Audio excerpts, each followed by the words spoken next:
Hi, I'm Tony. I'm an author, presenter at Sky Sports, and years ago I went to the jungle and got ill. Very ill.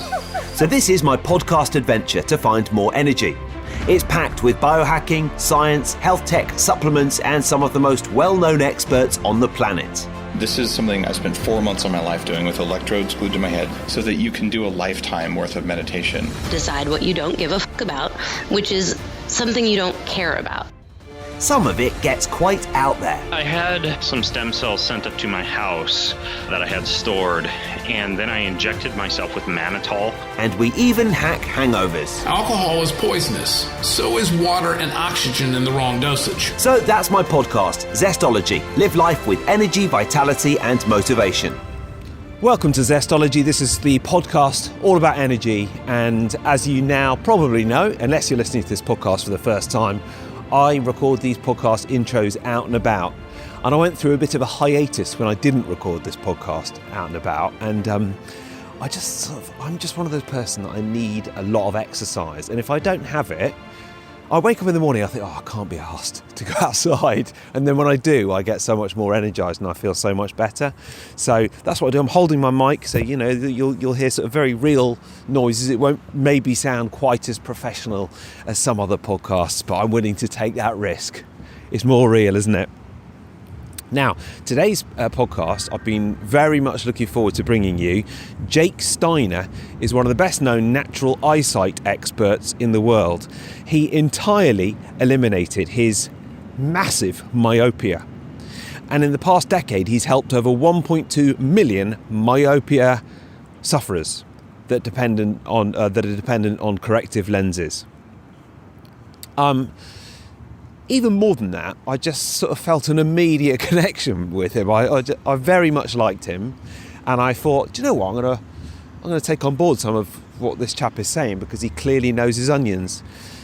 So Jake is a lovely chap, very knowledgeable, and eyesight is a particular interest of mine because natural eyesight is not something that gets talked about very much, or natural eyesight methods. But actually, a lot of people, including me, as they get into their 40s, their eyes aren't quite as good as they used to be, and there are some very simple things you can do to take them to the gym, I suppose is one way of putting it. Here he is, Jake Steiner on Zestology.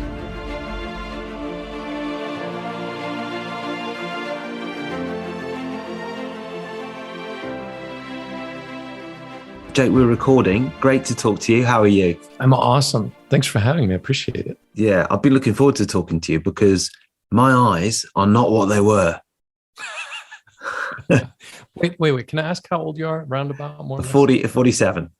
Oh, wow. We're like the same age. You look way younger than me. Thanks. Well, you're looking pretty sprightly yourself. Yeah, your audience is going to be excited about us complimenting each other now. Yeah, my eyes, I used to pride myself on great eyes. And they're just, I noticed that in dim light, I can't read newspapers so well. And I think there's a lot of areas we can dig into. Firstly, perhaps you could just sort of explain what you do and how you came about it, because I've been following you for some time, but I want everyone to hear about it. So generally, I refer to myself as a gentleman of leisure. Podcasts, but today I am. So I used to be stock trader investor many moons ago, and still investing in companies. That's my main thing. So analysis of stuff is my profession, or was my profession. On a totally side tangent, I had terrible eyesight. I was wearing -5 diopter glasses up until my early 20s. I mean, I could not find my glasses if I put them down somewhere. Wow. And very long story, very short. The origin story is I went to an optometrist by myself for the first time as an adult. They told me you need stronger glasses. I didn't want stronger glasses. I asked what's up, and they said it's genetic and unknown. And I know enough about biology that I have a basic understanding of genetics in terms of we haven't, as a species, lost our eyesight genetically in the last 50 years. Like, that's not how genetics work. Right. And so I went to libraries because this was almost 20 years ago. I found that myopia is not a genetic illness. And then I set on a little personal adventure and it's kind of a side thing that went on for a while. And I figured out how to improve my eyesight. I read all the books. I did all this stuff. I went and I got acupuncture in Nepal and did all sorts of things. Eventually figured it out and started writing a terrible blog, pretty much just about my experience with optometry. And that over the years turned into this fairly large community now. That's people that are getting rid of their glasses and figuring out that myopia is not any kind of illness. Great. So the terminology, myopia or myopia, is it myopia? Oh God, don't confuse me. English is not my first language. I say myopia, but then who knows? Right? Myopia is nearsightedness. Right. Right. Near or short-sighted, depending on the country. Yeah, different. Okay. And then presbyopia is farsightedness, which often develops later in life. Yeah. So there's myopia and hyperopia. So nearsightedness and farsightedness, and presbyopia is a separate issue that's more age-related. Same symptoms, so you can't read things up close. But when you have presbyopia or hyperopia, myopia being if you need glasses to see clearly at a distance. Yeah.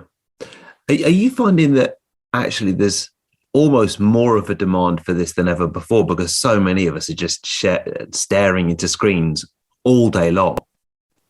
Two things happen. One is, back in the day, I never had emails from parents. This is a scary trend just in the last, I want to say like 5 years. And the more recent, the worse it is. Now it's daily because parents are using iPads as babysitters, which is a horrible idea.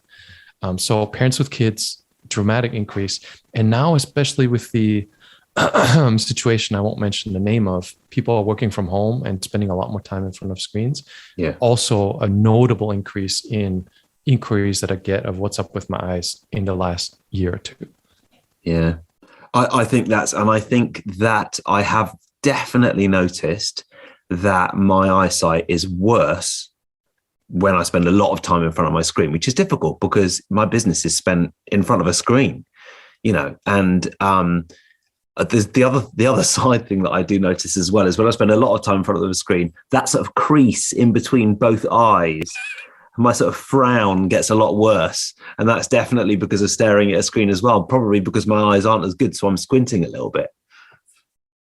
Yeah, the eyes are not as good as an interesting topic. And I'm kind of focused, obviously, on this, but it fascinates me how much we're not aware of how the things actually work, right? Like your screen use, all of this. Do you want the short biology story on? Yes, please. Yeah.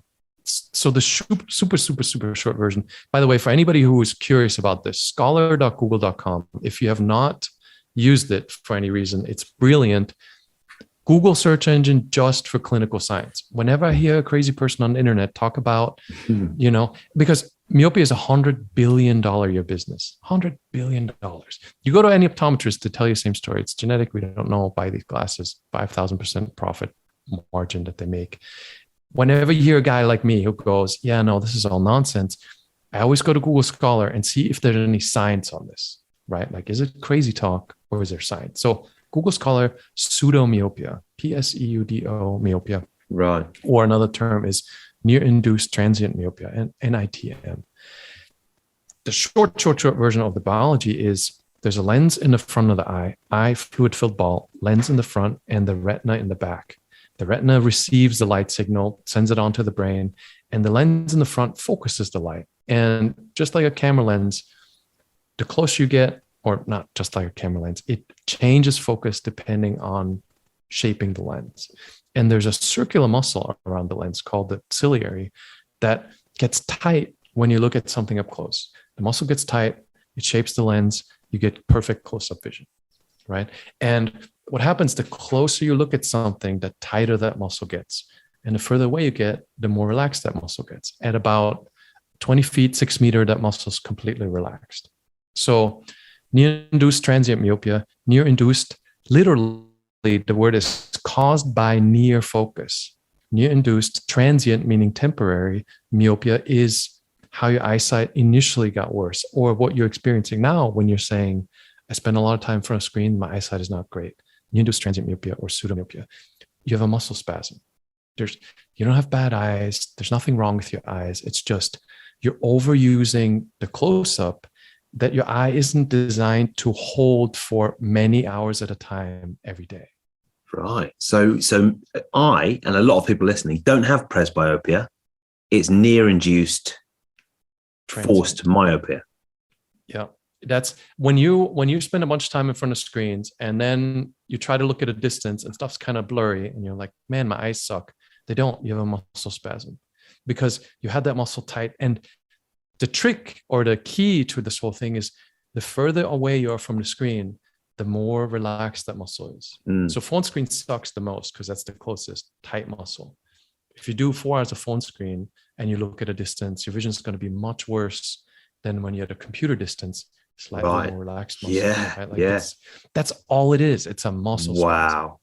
Wow. Because right now, for example, we're chatting online. My laptop is definitely sort of arm's length away from me. But if I never hold my phone arm's length away from me. It's right there. The smaller the screen, the point of immersion is closer, right? So you'll automatically hold it closer because you want that immersive experience. And the bigger the screen real estate, the more you're inclined to have it at a greater distance. Right. Yeah. This makes me very grateful that we haven't bought an iPad for my son. Don't. No. Terrible idea. My kids get none of those things. There's many other issues that people that are experts in the field on brain development and social development can tell you way more about. But just from an eye perspective, muscle locks up, right? And then your kid squints after being babysat by that screen. And then as a parent, you go, oh no, and you take him to the optometrist, kid gets glasses. And from then on, it's a rapid downward spiral. Right. Yeah. Now that is something. So as I said to you before we started recording, I've gone deep down this rabbit hole over the last couple of years. I've really been looking forward to speaking to you. I've seen plenty of your sort of blogs and videos online. And I've bought a few books on Amazon on it as well. And I've tried to do all sorts of techniques in the books. And one of the things that they almost all say is once you start getting glasses, that actually makes it worse. Yeah. And that's, again, Google Scholar here is your friend. You type in lens-induced myopia.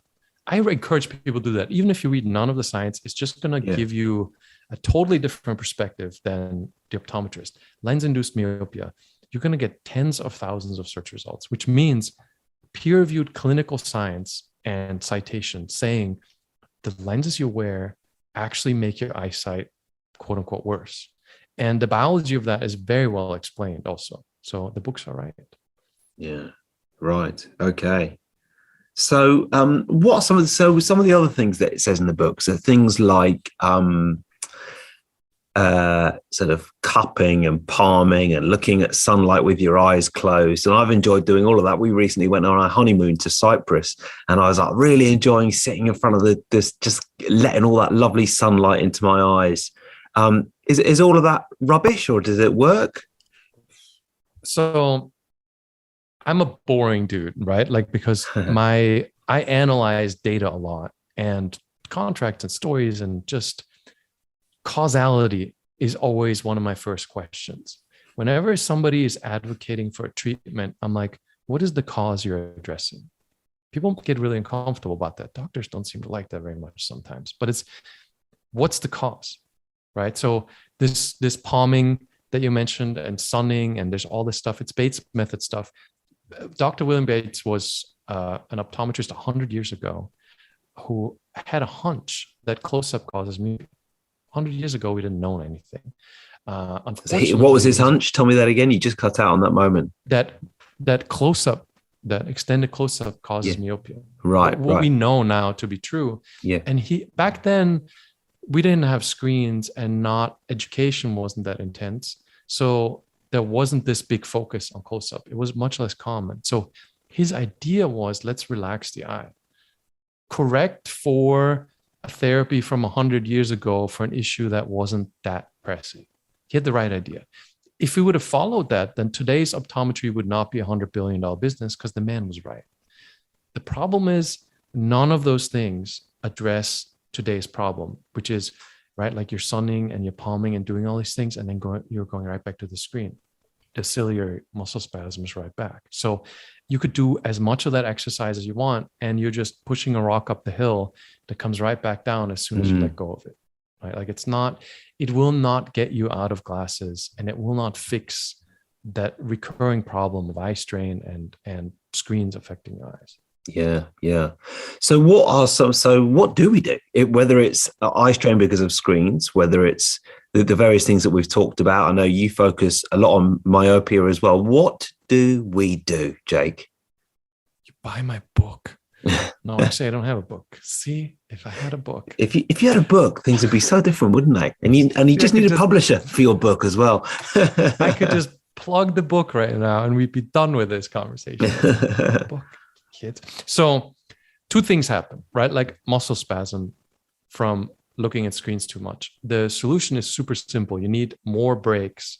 You can't be on a screen for 8 hours. Like 3 hours is really pretty much the limit. The further the screen is, the more relaxed that muscle is, right? So if you're doing a little personal intervention, you're cutting out the phone thing, you're doing your media consumption from a laptop distance. Yeah, what you're doing right now, you're moving further back. Just move further back. You move, the more relaxed that muscle gets, right? That's so much better for you. If you're wearing glasses that you need because you can't even see your computer screen without them anymore, weaker glasses, slightly weaker glasses, like a diopter or so weaker. You hop on any of the online glasses ordering sites and get yourself a diopter weaker glasses. Super relaxing for your eyes. Huge difference. Yeah. And then the second thing, and I'm telling you this the way you would tell somebody going to the gym makes you stronger, right? Like this is the super short version, is slightly weaker glasses improve your eyesight. The opposite of what the optometrist does. Instead of going there getting stronger glasses, you want to have, instead of having 20/15 vision, you want 20/30 vision. Yeah. You can still recognize your friends. You're still legal to drive a car. You still see fine, but you have a little bit of challenge, right? Like you watch movies with the subtitles on and you're making yourself read those. Challenging your eyesight and reducing the strain will improve it to where eventually you don't need glasses. Short version. That's great. And so, as I said, one of the things that I'm sort of struggling with a little bit, a great treat for me is on Sunday, we get the Sunday papers and there's all the different sections and it's nice to have a look at them. And obviously, as a parent, you don't get that much extra time. But when there is a moment or two, you pick up a section of Sunday paper. And I do find now that in dim light, I sort of struggle to read the paper. And embarrassingly, and I have the piss taken out of me by my wife, at night, I have to use the torch on my iPhone. Then I was with some friends the other day on a Sunday and one of them had glasses and they were sort of plus 1.5 or something like that. And I just tried them on for a moment. Oh, and Jake, it was wonderful. I could see everything so clearly. It was just like it was like I was 21 again. So you're saying I shouldn't do that. That's not good. So that's a different story, right? Like separate story from myopia. Myopia is muscle spasm and the glasses make your eyes worse. The biology explanation of that is also very simple, but won't go there right now. Okay. Presbyopia is age-related. That lens we were talking about, that flexible lens in front of your eye, hardens a little bit. It can be diet-related. It can be just genetic-related, as much as I don't like saying that. Whatever the causes are not clearly known, that lens is not as flexible as it used to be. So your focusing muscle has to work harder to shape that lens for close-up. So if you get closer or there's less amazing lighting, struggle, right? Because that muscle is working harder. Yeah. The problem is what the plus lens does is it does the work of the lens. So it moves the light in your eye. It moves it further towards the front. So now you get sharp close-up vision without your muscle having to work or work as hard. What happens now is that the muscle doesn't have to work as hard and it's not shaping the lens, right? So now that hardening lens just gets static or more static. And a muscle kind of, I don't want to say it atrophies, but it's going to be less used to that activity. So once you start wearing reading glasses, you become dependent on them. So my general recommendation, besides maybe addressing lighting and diet and anything else that may play a role, is resist the plus lenses if you can conveniently, right? Like it's better to increase the distance a bit. It's better to have better lighting, what you said about the torch on your iPhone. Ambient lighting is super important. Once you get used to those glasses and you're not exercising that lens, you're going to get much more crap from your wife because you're going to run around with reading glasses. Yeah. And so that is presbyopia, or is it a mixture of both? You're experiencing a mixture of both because now you're spending too much time in front of screens, so your distance vision is not that great. That's a muscle spasm, right? That the muscle's stuck in close up. Yeah. One issue, right? Like that's the screens. Totally separate issue. You're getting not older, but right, like whatever. That the lens is hardening a little bit, so the muscle is not as good at shaping the lens as it was. The good news, though, is for most people, reading glasses aren't really a necessity. It's just keep working the eye out. Like keep yourself in that space where like, now I'm reading a book, right? I'm aware of the fact that it's slightly challenging. I'm doing it next to a window. Don't give in to the plus lenses just because they feel amazing. It's like drugs, man. I mean, it is like drugs. It's just amazing putting them on. Just interrupting this podcast for one moment to remind you that it is brought to you by an incredible product from Bioptimizers called Masszymes. It is a best-in-class supplement loaded with full-spectrum enzymes for digesting proteins, starches, sugars, fibres and fats. What it basically does is supercharges your digestion. Your poor old digestion has gone through the festive and holiday season desperately working hard over all the indulgent foods that you've been getting in there, and what it does is it gives you a bit of a helping hand. So now that we're into January, now that we're feeling it's time to focus a little bit more on our immunity and maybe on our gut as well, taking Masszymes daily helps top off your enzyme levels and replaces the enzymes your body is no longer producing, which means you can eat all sorts of delicious stuff and digest them quickly and effortlessly. I think life is too short to suffer digestion problems. It really is. So try Masszymes risk-free and see what improvements you notice. You can go to masszymes.com/zestology. You can use the code zestology10 for a 10% discount. And just a quick reminder that with all the Bioptimizers products, when you try it, if you don't like it, they'll give you a refund, which is sort of where the risk-free element comes in. And also for a limited time, they're giving away various other products on there as well. I've had a look on that site over the last 10 days or so.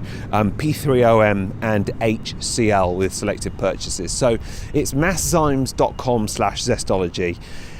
And just give your gut a bit of a rest. As I say, life is too short to go through these digestion problems, and I think it is important to try out various supplements, track your progress and see what improvements you notice. Masszymes.com/zestology. If you're in the UK, you can use the code zestology10 as well at bioptimizers.co.uk. That's it. Back to the show. What you're saying is so right, because actually when you think about our ancestors, they spent most of their time probably looking at a much further distance, especially when they were out and about, than us. And I work in the shared workspace in London, and you walk around the office and everybody's the same. It's not just how far their screen is away from their eyes, it's their posture as well. It's like this first it's like they're monkeys, but secondly it's like they're really upset about something. You know, when someone's sort of got their head in their hands, a sort of posture, that's what it's like, but just hunched over their screens. It's so not primal. Yeah, it's so not primal. And also because I used to, when this was possible, I spent most of my time traveling and migrating and doing a lot of stuff in a coffee shop. And I'd always look for chairs where the back is slightly reclined. Yeah. And you build the habit of always sitting in that reclined position, maximum distance from your screen. You're not hunching, you're not creeping in. The closer you get, the tighter that muscle gets, right? Like you're not getting that weird neck position. Yeah. People get. All of those posture related things, super, super handy, I believe, to find a comfortable position that is not forward slouching for that stuff. No, I totally agree. And that's a good reminder, actually, because where I'm recording this podcast at the moment is a very unglamorous corner of my spare room. I tell people it's my studio, but it's not. And I sort of need to get a better table. I'm hunched over because if I go there like that microphone sounds a lot better. But I'm sitting miles back here to try and sit up, and it's not very good quality. But I agree. I think all of this stuff makes a difference. And one of the things I'm fascinated by is that I think I told you before we were starting the podcast, I've had a real good look into this sort of natural eyesight world. And I believe what you're saying is actually really quite controversial amongst the sort of medical eye establishment. Am I right? Well, okay. Don't push my buttons now, but it's I'm going to start pushing those buttons. $100 billion industry. If you Google LA Times lens crafters scandal, there's a great article in the LA Times that some ex-executives of lens crafters, which was a huge optical chain, spilled the beans on that industry. Routinely 5,000% profit markups. If you walk into any of those shops, they are pushed to sell you glasses. I mean, if it's half diopter, like half diopter is not myopia, it's nothing. But you sit in a dark room, you have a projected chart, and somebody is making you uncomfortable. Half diopter will work on anybody. So that industry is rife with profit motive. It's $100 billion a year of money, right? So that's one problem. A weird thing, and this is why I said Google Scholar before, is all the things I quote, and there's a lot of them, is peer-reviewed optometry journals and ophthalmology journals. It's the academia part of the industry that completely understands what's going on, right? But the retail side, you go to a shopping mall, you're not getting a prescription. Those things are not prescriptions. They're clear curved pieces of plastic. The only way they became prescriptions is because millions of dollars were spent in lobbying to protect that profit margin, right? Like, because wholesale, those lenses cost $2 to $5 or pounds or whatever, euros. To the optometrist, they cost nothing, right? So whatever they sell them to you for is profit. So what I am saying is, oddly, it comes from the same corner of people, but just split. Academia understands it, and retail pretends there's nothing going on, right? So yes, it is controversial, but it's weird because the way I hit into the controversy is quoting their own peer-reviewed clinical science, going, your lenses cause more of this. They do. And I'm not going to get into a giant monologue. One other tidbit here is there was a general pretense that nobody knows what causes myopia in that retail channel. And I've been saying this forever because, I used to be a stock trader. Once there is a patentable product, once they find a product, they are going to reveal the cause of myopia. And that's happened in the last few years. MySight contact lenses and MySight contact lenses, they have these defocus rings to help not focus the light behind the retina, which is what causes more myopia from glassware. And now they promote that. They actually say, hey, this prevents or slows down myopia progression. And they explain the mechanism of the eye, which is the same mechanism that causes myopia to get worse with lens use. So the controversy is part just willful negligence, part lack of education, and part just not wanting to know what interferes with your paycheck. And it's bizarre, right? Because I feel like I'm not that dude. Like I'm not a hippie that much, and I'm not into conspiracies. And it's weird because I just want to fix my eyes.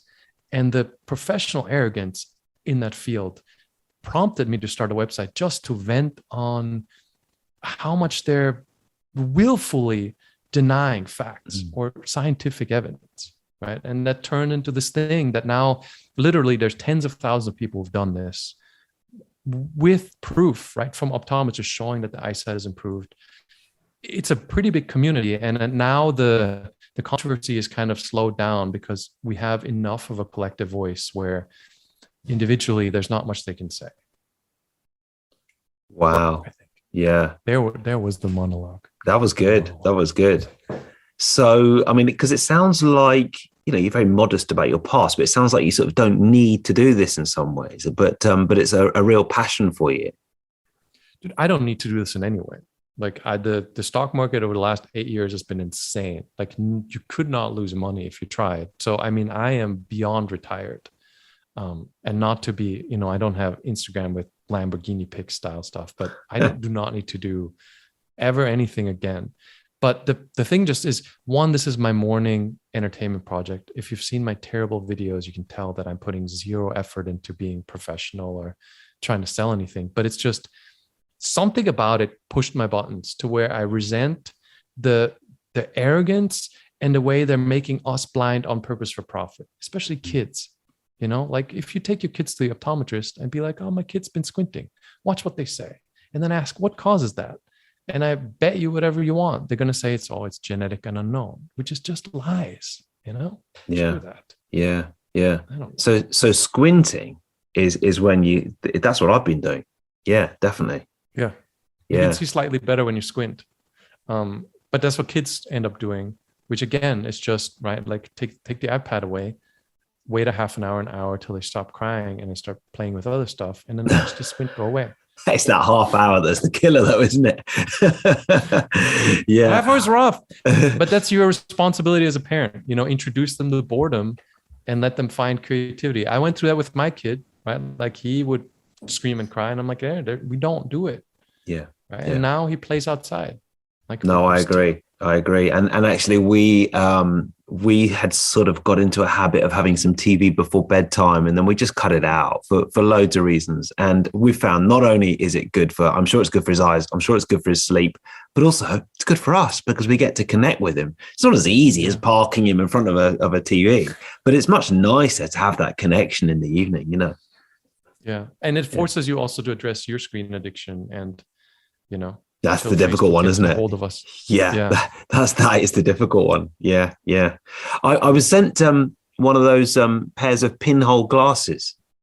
Don't know what you think of them, but they're actually amazing. It's almost like wearing normal glasses. You can see a lot better when you just put on personally, when I put on some glasses with pinholes in them. Yeah, that's an optical effect. The same thing happens if you make a fist and you look through it. Oh yeah. Just have the opposite end a little hole. Optical effect, right? Like same as if you close the aperture on a camera, right? It's the same kind of effect. It doesn't address the problem. Like I'm a big fan of addressing the problem. Like strain is the problem, and then your lens wear is the problem. If you address both of those, you're not going to squint. You're not going to need pinhole glasses.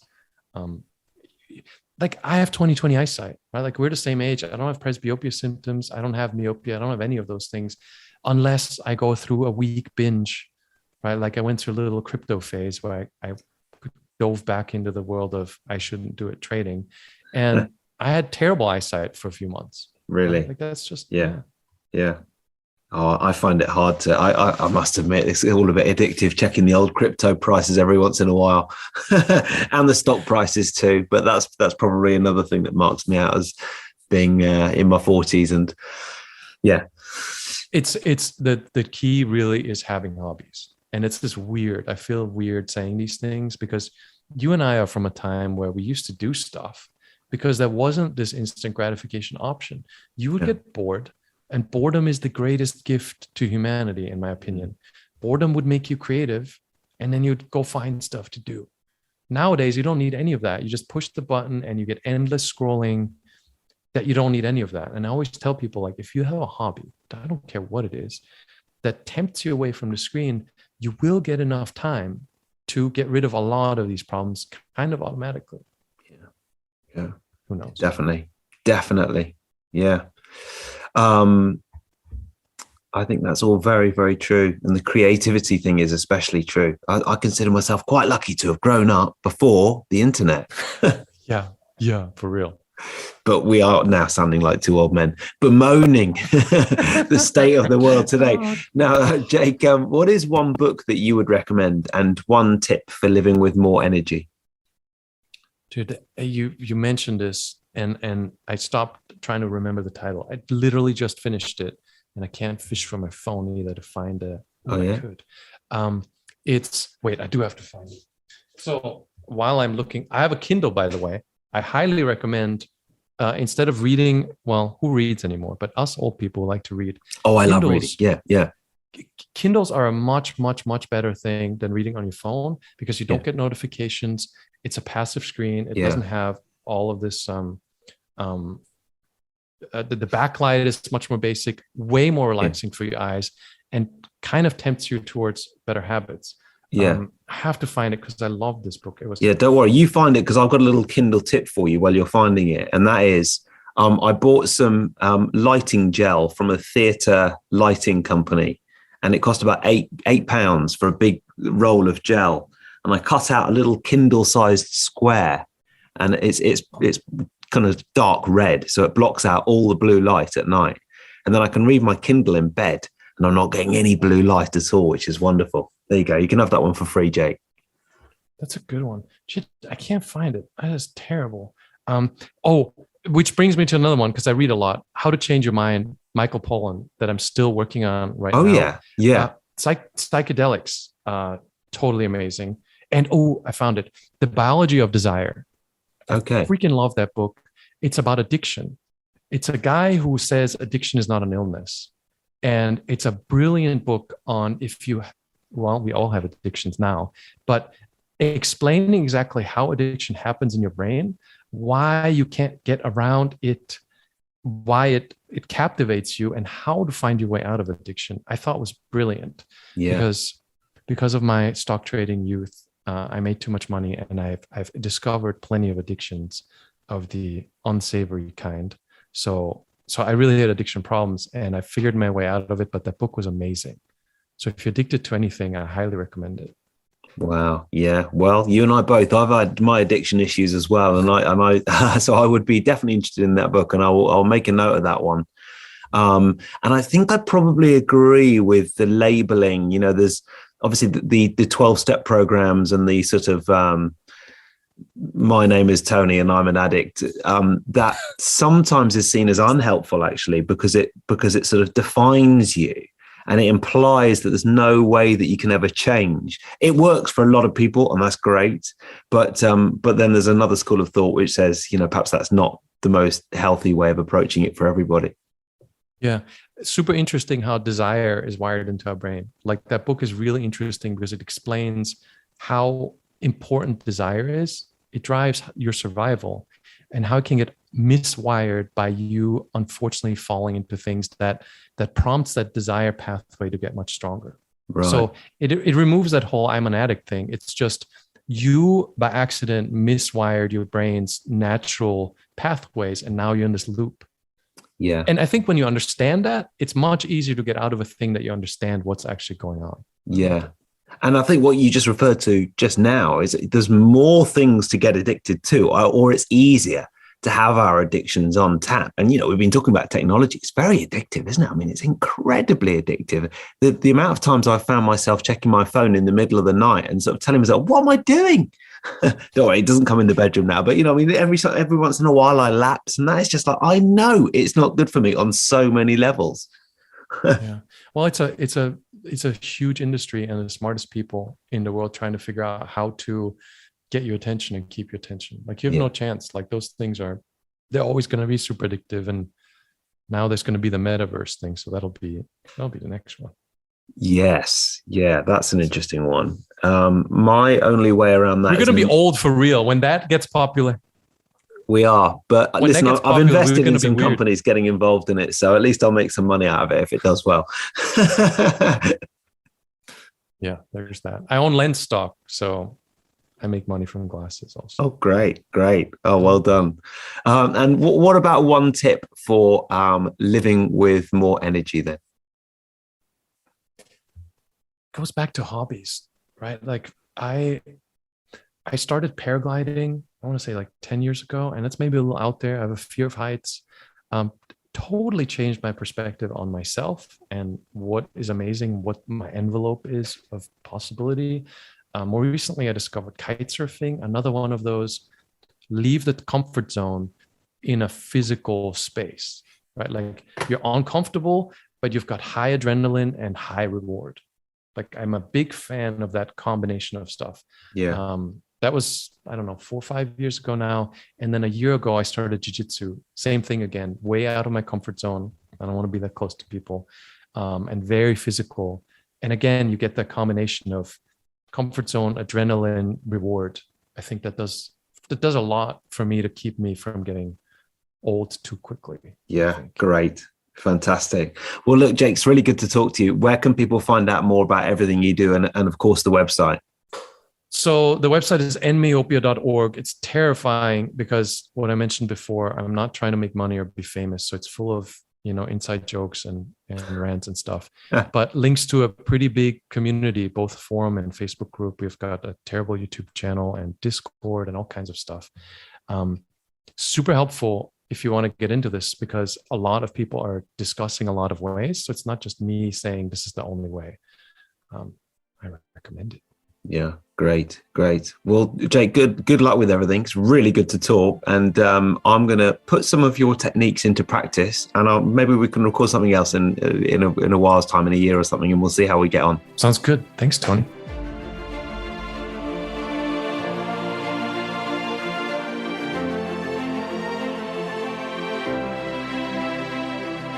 That's it for Jake, and thank you for listening. I'm just strolling around London here at the start of 2022, and a quick reminder that next week I will have Wade Lightheart on the podcast. He is a 3-time former Canadian all-natural bodybuilding champion, and then he went on to form a company called Bioptimizers, who you might have heard me talk about. I'm very pleased that they're one of my podcast partners, and actually they've been brilliant podcast partners, and Wade is a cracking bloke as well. And it's been good, actually, because Bioptimizers definitely are one of those sort of biohackers' favourite companies, and since I met them, I now use a lot of their products all the time, so I use my own discounts on them. But if you want to go to masszymes.com/zestology, use the code zestology10, you'll get 10% off, and I'm happy to tell you that will work for all Bioptimizers products. So we'll speak to Wade next week. Until then, have a good one, and I'll speak to you then.